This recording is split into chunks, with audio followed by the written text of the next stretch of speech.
कैसे हो आप लोग। मैं स्नेहा। मैंने इस चैनल में बहुत सारे नेट एस्पिरेंट्स के लिए भी वीडियो पोस्ट किए, but I will be now posting videos of class 12 as well and NET के लिए भी कुछ वीडियोस अभी भी रिमेनिंग है, वो मैं धीरे धीरे पोस्ट करूँगी। सो आज का जो टॉपिक है वो मैंने मैक्रो इकोनॉमिक्स से उठाया है। पहला टॉपिक है circular flow of income. Okay, so circular flow of income, it refers to the flow of money income or the flow of goods and services across different sectors of an economy in a circular flow.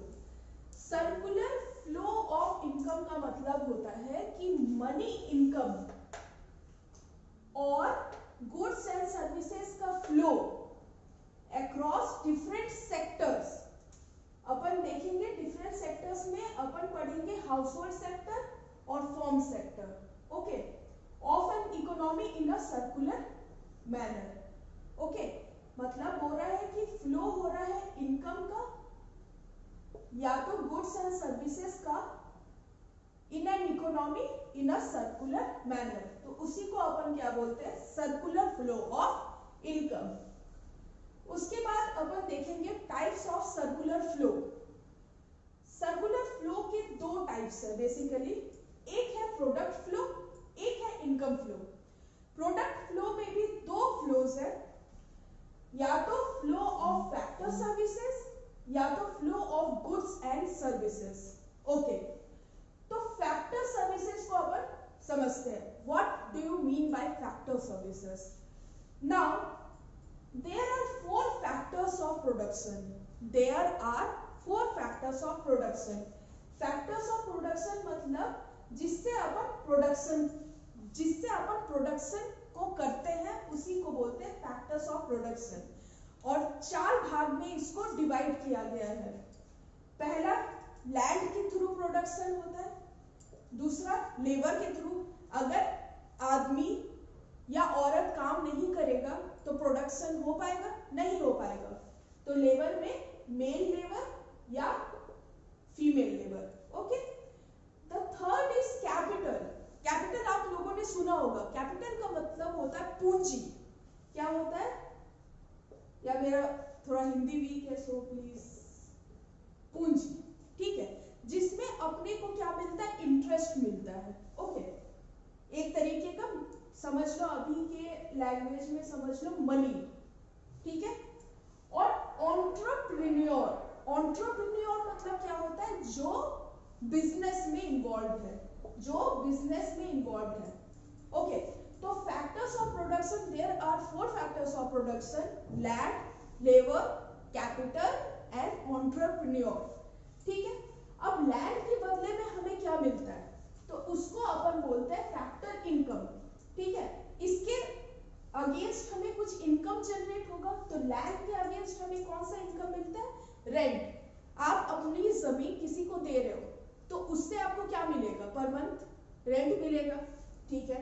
Labour, आपने 4 इंसान को रखा है तो उसको higher किया है, तो आप उसको क्या दोगे, वेज दोगे, या तो इसको अपन क्या बोलेंगे, सैलरी बोलेंगे, ठीक है।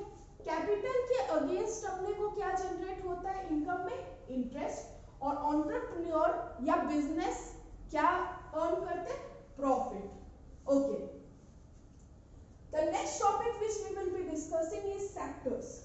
ओके, तो सेक्टर्स में अपन क्या पढ़ेंगे, हाउस होल्ड सेक्टर और फर्म सेक्टर, ठीक है। अब हाउस होल्ड सेक्टर और फर्म सेक्टर को अपन अच्छे से समझते हैं। हाउस होल्ड सेक्टर क्या होता है, owner of factors of production, owners of factors of production. जो फैक्टर ऑफ प्रोडक्शन के ओनर होते हैं वो किस सेक्टर में आते हैं, हाउस होल्ड सेक्टर में आते हैं। ये अगर अपना फैक्टर सर्विसेज देंगे तो इनको इनकम मिलेगा, और इनकम किस वे में मिलेगा, या तो रेंट के वे में मिलेगा, या तो वेज के वे में मिलेगा, या तो इंटरेस्ट के वे में मिलेगा, या तो प्रॉफिट के वे में मिलेगा। Okay, and third is consumer of goods and services. क्या होते हैं, ये कंज्यूमर्स होते हैं, ठीक है। और ये क्या करते हैं, एक्सपेंडिचर करते हैं, कंजम्पशन एक्सपेंडिचर करते हैं to the business sector. Simple सी बात है, दो सेक्टर्स अपने को पढ़ना है, एक हाउस होल्ड सेक्टर और एक form sector. House hold sector की कुछ प्रॉपर्टीज है, वो क्या होंगे, owners of factors of production. जो भी फैक्टर्स ऑफ प्रोडक्शन होते हैं, लैंड, लेबर, कैपिटल, एंटरप्रेन्योर, वो इनके क्या होते हैं, ओनर होते हैं। सेकंड, इनकम कैसे जनरेट करते हैं, हाउस होल्ड सेक्टर में जो भी इन्वॉल्व है, या तो रेंट के फॉर्म में, या तो वेज के फॉर्म में, या तो इंटरेस्ट से, या तो प्रॉफिट से। और ये कंज्यूमर होते हैं किसके, गुड्स एंड सर्विसेज के। अभी देखेंगे ये क्या होते हैं, कंज्यूमर्स होते हैं गुड्स और सर्विसेज के, और ये कंजम्पशन एक्सपेंडिचर करते हैं किसको, बिजनेस सेक्टर को। अब सेकंड जो सेक्टर है वो है फर्म। फर्म का क्या काम है, फर्म बिजनेस क्या काम है, फर्म गुड्स को प्रोड्यूस करती है और गुड्स को बेचती है, गुड्स एंड सर्विसेज को। समझ में आया, फर्म्स क्या करती है, प्रोड्यूस करती है और सेल करती है goods and services to the households and receive income from them. समझ आ गया, फर्म का काम क्या है, गुड्स एंड सर्विसेज प्रोड्यूस करना, उसको बेचना, किसको बेचना, हाउसहोल्ड सेक्टर को बेचना और उनसे इनकम रिसीव करना। Okay, they make factor payments to the household sector. इसका मतलब क्या है, ये जो फर्म है ना, ये हायर करते हैं किसको, फैक्टर्स ऑफ प्रोडक्शन को।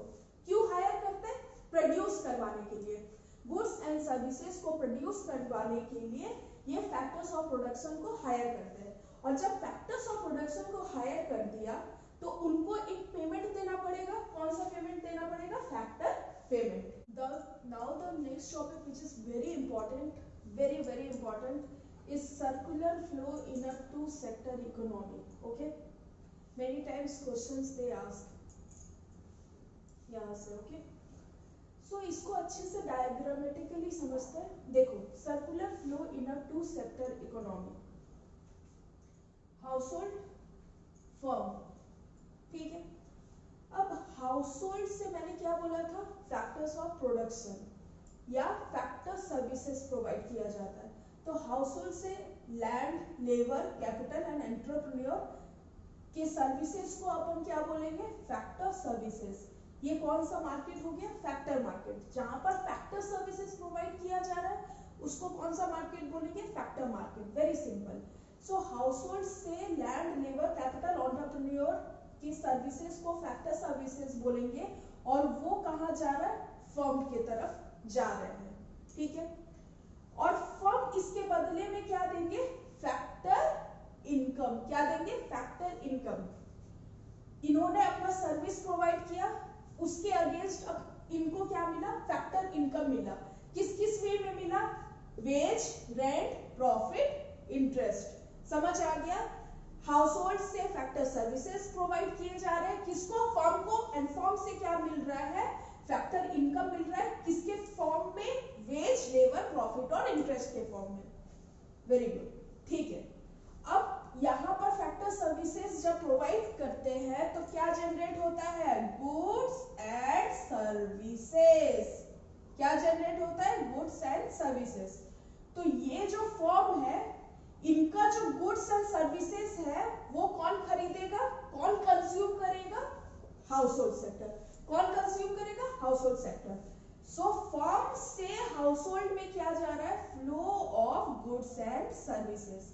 ठीक है भाई, गुड्स एंड सर्विसेज जब हाउसहोल्ड सेक्टर को मिलता है तो हाउसहोल्ड सेक्टर क्या करेगा, पेमेंट करेगा ना, गुड्स एंड सर्विसेज कलेक्ट करेगा, उसके बदले में क्या करेगा, पेमेंट करेगा। तो हाउसहोल्ड सेक्टर से क्या जाएगा, payment for goods and services. Very easy. Two sector economy है, हाउसहोल्ड, फर्म। हाउसहोल्ड क्या देगा, फैक्टर सर्विसेज देगा, फैक्टर सर्विसेज के अगेंस्ट में क्या मिलेगा, फैक्टर इनकम मिलेगा। हाउसहोल्ड फैक्टर सर्विसेज से क्या जनरेट हो रहा है, गुड्स एंड सर्विसेज। तो फर्म क्या बेचेगी, गुड्स एंड सर्विसेज बेचेगी, किसको बेचेगी, हाउसहोल्ड सेक्टर को बेचेगी। उसके बदले में हाउसहोल्ड सेक्टर क्या करेगा, पेमेंट करेगा for goods and services. Okay, very good. Now there are 3 points जो मैंने बता दिया, फिर भी मैंने सेग्रीगेट करके इसको लिख लिया। जितना प्रोडक्शन होगा गुड्स और सर्विसेज का बाय फर्म्स, उतना ही कंजम्पशन होगा goods and services by house hold sector. Production कौन कर रहा है? फर्म। कंज्यूम कौन कर रहा है? House hold sector. Second point, factor payment by firms is equal to factor incomes of house holds. जो फर्म पेमेंट कर रहा है, मैंने एक बंदे को हायर किया, मैंने इसको 10 रुपए दिए, कोई काम कर रहा है, मैंने इसको 10 रुपए दिए, तो ये मेरे लिए क्या हो जाएगा? मैं फर्म हूं तो मेरे लिए ये एक फैक्टर पेमेंट हो जाएगा, और इस बंदे के लिए क्या हो जाएगा? फैक्टर इनकम हो जाएगा। Very easy. तो factor payments by firms is equal to factor incomes of households. Very easy. Now the third point is consumption expenditure of household is equal to income of firm sector. देखो, जो households consumption में expenditure कर रहे हैं, खर्चा कर रहे हैं या पेमेंट कर रहे हैं, वो फर्म के लिए क्या हो जाएगा? इनकम हो जाएगा। ओके, मैं 1 डजन बनाना खरीदती हूँ, तो वो मेरे लिए गुड्स है, मैंने वो गुड्स लिया, तो मैंने एक कंजम्पशन एक्सपेंडिचर लिया, और वही बेचने वाले के लिए वो क्या हो जाएगा? जो पेमेंट मैं करूंगी वो उसके लिए क्या हो जाएगा? इनकम हो जाएगा। खरीदने वालों के लिए कंजम्पशन एक्सपेंडिचर और बेचने वाले के लिए इनकम। ठीक है, and all 3 are equal to each other. The next topic is circular flow of income in a 2 sector economy with financial system. सबसे पहले फाइनेंशियल सिस्टम या फाइनेंशियल इंस्टीट्यूशंस को अपन समझ लेते हैं। They work as a intermediaries between saver and investors. Saver और investors के बीच में जो ब्रिज होता है, वो उसको क्या बोलेंगे? फाइनेंशियल सिस्टम बोलेंगे या फाइनेंशियल इंस्टीट्यूशंस बोलेंगे। सेवर से मनी लेता है और किसको देता है? इन्वेस्टर्स को मनी देता है। Okay, all savings by household, सारे जो सेविंग्स है हाउसहोल्ड के, वो अपन कहाँ जाते हैं? बैंक में अपन डिपॉजिट कर देते हैं फॉर गेनिंग सम इंटरेस्ट। तो जितने भी सेविंग्स है हाउसहोल्ड के, उन्होंने कहाँ डिपॉजिट कर दिया? फाइनेंशियल और मनी मार्केट में डिपॉजिट कर दिया। अब ये फाइनेंशियल सिस्टम या मनी मार्केट क्या करेगा? फाइनेंशियल जो मार्केट्स है, इन्वेस्ट दिस मनी, क्या करेगा? इन्वेस्ट करेगा by lending out to firms. Firms को लेंड कर देगा, इन्वेस्ट करेगा। कैसे? और फर्म्स को ये पैसा क्यों चाहिए? फर्म्स को ये पैसा इसीलिए चाहिए क्योंकि वो नए इन्वेस्टमेंट कर पाए, या तो इक्विपमेंट खरीदने में, या तो प्लांट बिल्डअप करने में। तो क्या करता है? हाउसहोल्ड से पैसा लेता है। फाइनेंशियल सिस्टम क्या करता है? हाउसहोल्ड से पैसा लेता है और फर्म्स को पैसा दे देता है। ठीक है, अब इसी को सर्कुलर फ्लो ऑफ इनकम में इसको इंक्लूड किया गया है। देखो, हाउसहोल्ड, सबसे पहले एक रिकैप ले लेते हैं। हाउसहोल्ड क्या किया? फैक्टर सर्विसेज दिया फर्म को, फर्म से इसको क्या मिला? फैक्टर इनकम मिला। किसके वे में मिला? किसके फॉर्म में मिला? वेज, रेंट, प्रॉफिट और इंटरेस्ट। क्या जनरेट हुआ? गुड्स एंड सर्विसेज जनरेट हुआ, हाउसहोल्ड को मिला। उसके बदले में क्या पेमेंट हुआ? फॉर गुड्स एंड सर्विसेज किसको पेमेंट किया गया? फर्म्स को पेमेंट किया गया। अब फाइनेंशियल सिस्टम का रोल क्या है? इंटरमीडिएरी या ब्रिज। अब जो हाउसहोल्ड सेव करता है, वो मनी को ये डिपॉजिट ले लेता है, और उसी मनी को ये फर्म को क्या कर देता है? इन्वेस्ट कर देता है। फिर फर्म से वापस मिल जाता है कुछ इंटरेस्ट के साथ, और फर्म्स का जो सेविंग होता है या अर्निंग होता है प्लस सम इंटरेस्ट, वो क्या कर देता है? फाइनेंशियल सिस्टम को दे देता है, और फाइनेंशियल सिस्टम फिर हाउसहोल्ड को दे देती है with some interest. Okay, very simple. और सेविंग्स बाय हाउसहोल्ड किसको दे देगा? फाइनेंशियल और मनी मार्केट में, और मनी मार्केट इन्वेस्ट करेगी इस पैसे को। कैसे? फर्म्स को लेंड करके। और फर्म्स किस तरीके से मनी को यूज करेगा? या तो प्लांट्स बिल्डअप करेगा, या तो इक्विपमेंट खरीदेगा। सो इट इज नथिंग, एक हाथ से पैसा लिया, दूसरे हाथ को दे दिया। तो it is a bridge between household and firm. कौन? Financial system, financial institutions. For simplicity we can think it as banks. Now the next two concepts which are very important in view of this chapter are injection and leakages. Injections क्या होता है? Injection मतलब किसी चीज में inject करना। क्या? Inject करना। So it is an addition to the circular flow of income. Injection क्या होता है, सर्कुलर फ्लो ऑफ इनकम को क्या कर देता है, इंक्रीज कर देता है, या सर्कुलर फ्लो ऑफ इनकम में कुछ एडिशन हो रहा है तो उसको अपन क्या बोलेंगे, इंजेक्शंस बोलेंगे। It leads to an expansion in the process of production in an economy. Process of production को बढ़ा देने को क्या बोलेंगे, इंजेक्शंस बोलेंगे। प्रोसेस ऑफ प्रोडक्शन को जो इंक्रीज कर रहा है वो क्या कहलाता है, इंजेक्शन कहलाता है। अब प्रोसेस ऑफ प्रोडक्शन किस किस वे से इंक्रीज हो सकता है वो देखते हैं। Investments, exports, government purchases. Investments मतलब कहीं पर पैसा लगाना। इन्वेस्टमेंट अगर अपन कर रहे हैं तो या तो फर्म्स क्या करेगी, या तो इक्विपमेंट्स लेगी या तो प्लांट्स बिल्डअप करेगी। तो इक्विपमेंट से, नए इक्विपमेंट से, प्लांट से क्या होगा, हमारे प्रोसेस ऑफ प्रोडक्शन में बढ़ोतरी होगी ना, तो इन्वेस्टमेंट्स क्या हो जाएगा, इंजेक्शंस हो जाएगा। एक्सपोर्ट्स, एक्सपोर्ट्स क्या होता है, डोमेस्टिक कंट्री और फॉरेन कंट्री। जब डोमेस्टिक कंट्री से goods and services foreign countries में हम बेचते हैं तो उसको क्या बोलेंगे, एक्सपोर्ट्स बोलेंगे। जब डोमेस्टिक कंट्री से फॉरेन कंट्री में गुड्स एंड सर्विसेज बेचा जाता है तो उसको अपन क्या बोलेंगे, एक्सपोर्ट्स बोलेंगे। डोमेस्टिक कंट्री से फॉरेन कंट्री में कोई गुड और सर्विस गया तो वो क्या हो जाएगा, एक्सपोर्ट हो जाएगा। ठीक है, तो अगर हमें डोमेस्टिक कंट्री से फॉरेन कंट्री को गुड्स और सर्विसेज प्रोवाइड करना है तो क्या होगा, हमें अपना प्रोडक्शन प्रोसेस इंक्रीज करना पड़ेगा। इसीलिए एक्सपोर्ट्स क्या हो जाएगा, एक तरीके का इंजेक्शन हो जाएगा। ओके, थर्ड क्या हो जाएगा, गवर्नमेंट परचेसेस। गवर्नमेंट अगर ज्यादा से ज्यादा सामान खरीदेगी, गुड्स एंड सर्विसेज खरीदेगी तो प्रोडक्शन इंक्रीज होगा, और प्रोडक्शन इंक्रीज होने का मतलब है गवर्नमेंट परचेसेस क्या हो जाएंगे, एक तरीके का इंजेक्शन हो जाएगा। देखो इंजेक्शन क्या होता है, जो प्रोडक्शन प्रोसेस को बढ़ा दे, एक्सपेंड कर दे, या जो सर्कुलर फ्लो को इंक्रीज कर दे, उसकी साइज को इंक्रीज कर दे, या एक तरीके का सर्कुलर फ्लो ऑफ इनकम में जो एडिशन हो रहा है उसको क्या बोलेंगे, इंजेक्शंस बोलेंगे।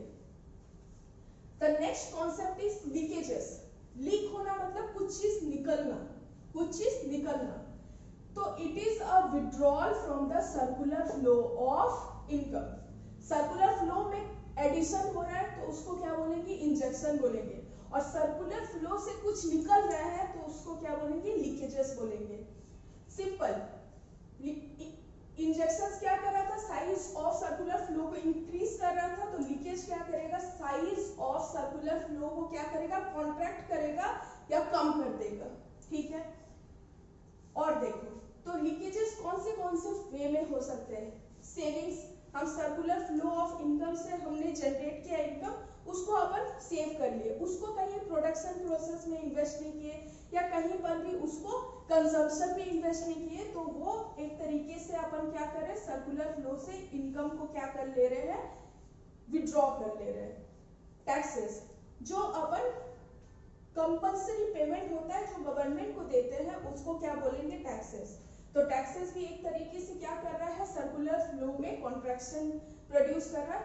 और इंपोर्ट्स, अभी आप लोगों को समझाया, एक्सपोर्ट्स क्या होता है, डोमेस्टिक कंट्री से फॉरेन कंट्री में जो गुड्स एंड सर्विसेज जा रहा है उसको क्या बोलेंगे, एक्सपोर्ट्स। और इंपोर्ट्स क्या हो जाएगा, फॉरेन कंट्री से डोमेस्टिक कंट्री में जो गुड्स एंड सर्विसेज आता है उसको क्या बोलेंगे, इंपोर्ट्स बोलेंगे। तो इंपोर्ट्स के लिए हमारा पैसा जाएगा ना, बाहर हमारा पैसा जा रहा है, मतलब हमारा सर्कुलर फ्लो ऑफ इनकम क्या हो रहा है, कॉन्ट्रैक्ट हो रहा है। जैसे जिसमें हमारा पैसा निकल रहा है उसको क्या बोलेंगे, लीकेज बोलेंगे, या जिसमें हमारा circular flow of income contract हो रहा है उसको क्या बोलेंगे, लीकेज बोलेंगे। सेविंग से कॉन्ट्रैक्ट हो रहा है क्योंकि पैसा हमने जनरेट किया और उसको हम बचा के रख लिए, उसको ना कंजम्पशन में खर्च किए, ना कोई चीज में उसको इन्वेस्ट किए, तो वो एक तरीके का क्या हो गया, सर्कुलर फ्लो से एक लीकेज हो गया। टैक्सेस, वो तो आउटराइटली हम एक पेमेंट कर रहे हैं, डायरेक्ट पेमेंट कर रहे हैं, किसको, गवर्नमेंट को, तो ये भी एक तरीके से हमारे सर्कुलर इनकम को क्या कर रहा है, कॉन्ट्रैक्ट कर दे रहा है। और इंपोर्ट्स मतलब पैसा हमारे कंट्री से फॉरेन कंट्री में जा रहा है, तो एक तरीके से हमारा सर्कुलर फ्लो क्या हो रहा है, कॉन्ट्रैक्ट हो रहा है। और एक बहुत इंपॉर्टेंट कंक्लूजन है, जो लीकेजेस होता है और इंजेक्शंस होता है वो एक दूसरे के इक्वल होता है। लीकेजेस में क्या क्या, सेविंग, टैक्सेस एंड इंपोर्ट्स, और इंजेक्शंस में क्या, investment, exports and government purchases. The last topic of this chapter is we will see the difference between stock and flow. Concept of stock and flow. Stock, what is stock? A variable whose value is measured at a point of time. कोई भी variable जिसका value एक point of time पे major किया जाता है उसको क्या बोलते हैं, स्टॉक बोलते हैं। और फ्लो क्या बोलते हैं, कोई भी वेरिएबल जिसका value during a period of time measure किया जाता है उसको क्या बोलेंगे, फ्लो बोलेंगे। पॉइंट ऑफ टाइम में जो वेरिएबल का वैल्यू मेजर किया जा रहा है उसको क्या बोलेंगे, स्टॉक। और कोई भी वेरिएबल जिसका वैल्यू पीरियड ऑफ टाइम में मेजर किया जा रहा है उसको क्या बोलेंगे, flow. Stock has no time dimension, stock का कोई भी टाइम डायमेंशन नहीं है। और फ्लो में क्या है, टाइम डायमेंशन है। जैसे फ्लो को अपन कैसे मेजर कर सकते हैं, लाइक पर आवर के हिसाब से कर सकते हैं, पर डे के हिसाब से कर सकते हैं, पर मंथ के हिसाब से कर सकते हैं, या पर ईयर के हिसाब से कर सकते हैं। इसको एग्जांपल से और अच्छे से क्लियर हो जाएगा। ये क्या है, एक तरीके का स्टैटिक कॉन्सेप्ट है। स्टैटिक मतलब वैसा चीज जिसमें कोई चेंज नहीं है। स्टैटिक मतलब रुका हुआ है, कोई चेंज नहीं है। तो स्टॉक क्या है, पॉइंट ऑफ टाइम में है जिसमें कोई भी चेंज नहीं मेजर किया जाता है। और डायनेमिक कॉन्सेप्ट मतलब change. Okay, so stock is a variable whose value is measured at a point of time and flow is a variable whose value is measured during a period of time. Stock का कोई भी time dimension नहीं होता। Flow को हम कैसे major करते हैं, पर आवर, पर डे, पर minute, per year, per month. Okay, stock क्या है, स्टैटिक कॉन्सेप्ट है, मतलब जिसमें चेंज नहीं है। और फ्लो क्या है, डायनामिक कॉन्सेप्ट है जिसमें चेंज होता है। Example, wealth. किसी भी इंसान का जो वेल्थ होता है वो किसी भी पॉइंट ऑफ टाइम में मेजर किया जाता है, इसीलिए वेल्थ क्या है, एक स्टॉक है। Water in a tank, tank में वाटर है तो उसमें तो कोई चेंज नहीं है, पूरा टैंक भरा हुआ है तो उसमें कुछ कमेगा या बढ़ेगा नहीं। तो एक पॉइंट ऑफ टाइम में इसको मेजर किया जा सकता है, तो वाटर इन अ टैंक भी क्या हो जाएगा, स्टॉक हो जाएगा। कैपिटल, एक पॉइंट ऑफ टाइम में एक इंसान के पास में जो पूंजी है तो वो क्या हो जाएगा, स्टॉक हो जाएगा। तो कैपिटल भी क्या हो जाएगा, स्टॉक हो जाएगा। इन्वेंट्रीज, इन्वेंट्रीज का मतलब क्या होता है, unsold items in a factory. Inventories का मतलब क्या होता है, unsold items in a factory. तो इन्वेंट्रीज भी स्टॉक ही होगा, एक पॉइंट ऑफ टाइम में अपन मेजर कर सकते हैं, उसमें कोई चेंज नहीं आएगा। ठीक है, जिसमें कोई भी चेंज ना आए वो क्या हो जाएगा, स्टॉक। और जो point of time, at a point of time में मेजर किया जाए उसको क्या बोलेंगे, स्टॉक। ओके, फ्लो में, फ्लो का एग्जांपल क्या हो जाएगा, इनकम। इनकम फ्लो कैसे हुआ बताओ। इनकम फ्लो इस तरीके से हुआ क्योंकि इनकम को हम पर ईयर में मेजर कर सकते हैं, या तो इनकम को पर डे में मेजर कर सकते हैं, या इनकम को पर मंथ में मेजर कर सकते हैं। तो इनकम हमारा क्या होता है, एक तरीके का फ्लो होता है। Water in a stream, water in a stream, her water क्या है, स्टैटिक नहीं है। स्ट्रीम में, रिवर में वाटर क्या हो रहा है, बह रहा है। तो हर एक मूवमेंट पे वाटर का जो फ्लो हो रहा है वो चेंज हो रहा है, इसीलिए ये क्या हो जाएगा, फ्लो हो जाएगा, वाटर इन अ स्ट्रीम। इसको अपन देखते हैं ना, पर मिनट में कितना फ्लो हो रहा है या पर आवर में क्या स्पीड है। ओके, चेंज इन इन्वेंट्रीज, मैंने पहले ही बता दिया, कोई भी चेंज अगर होगा तो वो किस में आ जाएगा, फ्लो में आ जाएगा। इन्वेंट्रीज में इंक्रीज हो गया, डिक्रीज हो गया, तो वो क्या हो जाएगा, फ्लो कॉन्सेप्ट हो जाएगा। कैपिटल फॉर्मेशन, अगर कैपिटल फॉर्मेशन हो रहा है, क्योंकि कैपिटल फॉर्मेशन मतलब टाइम पीरियड में फॉर्म हो रहा है कैपिटल, पूंजी आया, उसमें इन्वेस्ट किए, उससे कुछ पैसा जनरेट हुआ, फिर उससे इन्वेस्ट किए, उससे कुछ पैसा जनरेट हुआ, तो ये क्या हो रहा है, एक पीरियड ऑफ टाइम में कैलकुलेट हो रहा है, तो कैपिटल फॉर्मेशन क्या हो जाएगा, फ्लो हो जाएगा। So students, It is a very important concept, and usually they ask in exam to differentiate between stock and flow. I think now it is clear.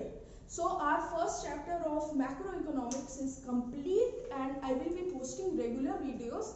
So if you like my video and if you want me to post more and more new videos, then please do like, share and subscribe जरूर से कर लेना, और अपने दोस्तों को भी share कर दो, और keep motivating, and I will B posting videos of net aspirants also soon. Okay, thank you.